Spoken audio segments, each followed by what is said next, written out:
Drugs are all around us.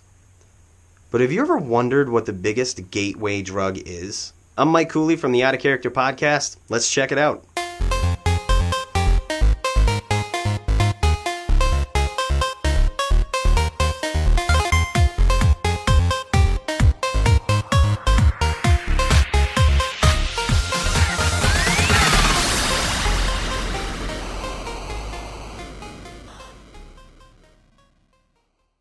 So what are people addicted to the most?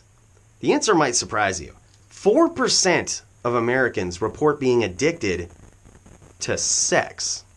Now, 4% might not sound like a lot, but that's more than heroin, meth, and cocaine combined. The interesting thing is that sex actually has some drug-like properties. Both sex and recreational drugs stimulate the reward system of our brains, which is why people can get addicted to them. It's similar to the experience of winning money when you're gambling. But there's a more interesting comparison when it comes to sex. Sex actually stimulates your brain to the same level as a heroin dose. Yeah.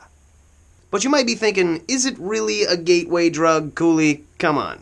Obviously not everyone that has sex goes out and tries recreational drugs. But there have been some interesting correlations that have been discovered. People start doing drugs for a variety of reasons. Some people, as you know, can become addicted to them. Getting high on any recreational drug stimulates that reward system in us and convinces us that we're doing something right. Go us! But in reality, it's just that process that evolution has blessed us with, making us feel compelled to repeat that behavior. In the absence of those drugs, people can start to feel withdrawals, headaches, anxiety, and even depression. Sex has a similar effect. Do you know someone who's been in a long-term, sexually active relationship that just ended abruptly? Those situations can not only evoke some of the darkest feelings of the human existence, but also some similar ailments to what drug addicts feel who abruptly stop using.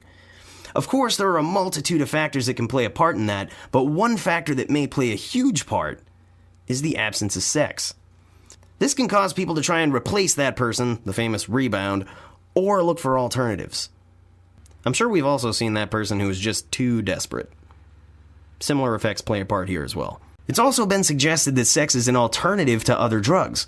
Researchers at the Academy of Medical Royal Colleges say that engaging in regular sexual activity can actually help reduce the risk of breast cancer, dementia, heart disease, and, I quote, hip fractures. You figured that one would be the other way around.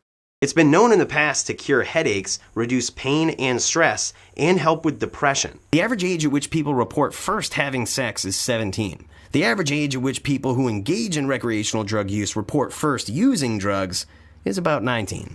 So this means that people who use recreational drugs are engaging in sexual activity a number of years before engaging in recreational drug use. Which is good, because if this was the other way around, what I'm saying would go from being slightly questionable to completely questionable, which I guess is okay because I could still run for president. Segues are hard. Speaking of politics, one of the biggest points that drive home the argument of whether or not sex is a gateway drug is our focus on reproductive health care. Many developed countries have varying ways to approach the subject of reproductive health care for teens. But the US isn't exactly giving it away for free. This chart shows the different costs associated with clinic visits, private physician visits, and pill prescriptions in different countries. The US profits off just about every step in that process, including clinic visits, which a lot of other developed countries allow for free. If we look at a few shining examples, the US, France, and Canada, each respective country's financial reproductive health care barriers are directly related to its reported drug use. Pretty unbelievable, huh? If you were really observant there, which if you were, we're proud of you, you might have noticed that the correlation didn't quite line up with Great Britain and the UK, although they contain basically the same countries. That's because the UK contains Northern Ireland, and that place throws these stats way off.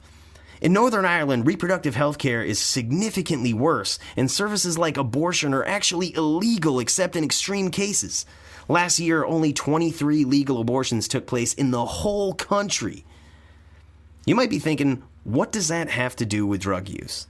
When there's less of a focus on reproductive health care, teen pregnancy rates rise. Teen pregnancy has an unfortunate connection to drug use. This is not to say that every pregnant teenager is going off doing drugs. In fact, it seems to be more common in unwanted pregnancies. However, according to the Substance Abuse and Mental Health Services Association, pregnant teens are more likely to use marijuana, cocaine, and more than twice as likely to use meth or amphetamines. Scary and unfortunate. To sum it up, U.S. teens engage in sexual activity more than most other developed countries and face more reproductive health care barriers. What follows is that our level of drug use is one of the highest amongst all developed countries. Is sex really a gateway to drugs? Let us know what you think. Tell us in the comments. And if you are part of the 4% that is addicted, there may be hope for you yet. And that is more sex. Gotcha, perverts. Many 12-step programs, including Drug Addicts Anonymous, Alcoholics Anonymous, and Sexaholics Anonymous, all have 12-step programs that are largely based in the Christian faith. Your brain on religion does some interesting things. The back part of your brain, the parietal lobe, is responsible for your sense of self, and it actually has less activity in religious people. I know what you're thinking. Less activity, not a good thing. Less activity in that part of the brain can actually lead to you focusing on the greater good of other people instead of yourself. Also, if you're an addict and there is a part of yourself that is addicted, quelling that part of the brain can allow you to focus on other things. Does it work? Try it out if you need it. Hopefully it does. Thank you so much for joining us in this episode of Cooley Correlations. We'll see you on the podcast.